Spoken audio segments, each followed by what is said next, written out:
چینل ته ښه راغلاست. د ویزټ ویزې لرونکو کسانو لپاره یو ښه خبر دا دی چې ویزټ ویزا اوس تمدید کېدلی شي. د ویزټ ویزا څو ځله تمدید کولی شم؟ پوښتنه داسې ده چې زه د متحده عربي اماراتو اوسیدونکی یم او زما مور او پلار د ویزټ ویزې یا سیاحتي ویزې پر اساس په دې هیواد کې دي او دا په داسې حال کې ده چې ما د مخه د کورونا د وضعیت د خرابۍ له امله د دوی ویزې تمدید کړي. نو پوښتنه مې دا ده چې آیا ویزټ ویزا د غځېدلو یا تمدید کول زما لپاره شتون لري؟ آیا دلته د ویزټ ویزې د ترلاسه کولو لپاره کومه لاره شتون لري چې د 3 میاشتو څخه زیات د اعتبار وړ وي؟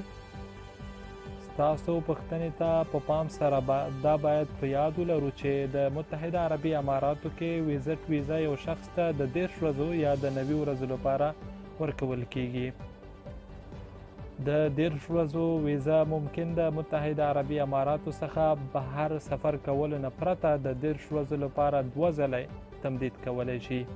په یو ویزټ باندې تر 90 ورځو لپاره په دې هیواد کې پاتې کېدلی شي او که چیرته یو شخص د مخه په متحده عربي اماراتو کې وي او غواړي چې له 90 ورځو څخه زیات پاتې شي او یا د تمدید موده یې 2 ځلې پای ته رسولې وي، نو باید چې له متحده عربي اماراتو څخه بهر ته سفر وکړي او بیا د نوي ویزټ 10 یا د 90 ورځو ویزه ترلاسه کړي.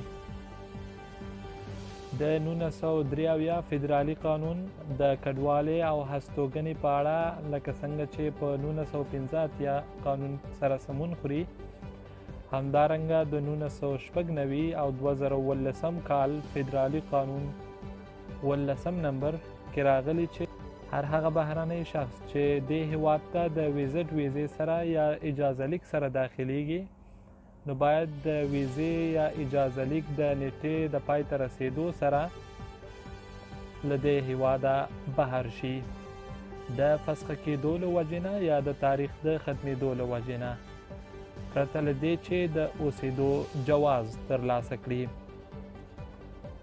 په هر صورت د کووډ 19 له امله اوس د ویزټ لرونکو لپاره یو ښه خبر دا دی چې له 90 ورځو څخه زیات خپله موده تمدید کولی شي بغیر له دې نه چې بیرون له ملکه ولاړ شي. نو اوس کولی شي چې د فدرال اتھارټي فار آیډنټي اینډ سټیزنشپ ته د ځانګړي فیس په ورکولو سره خپله ویزه نوې کړي.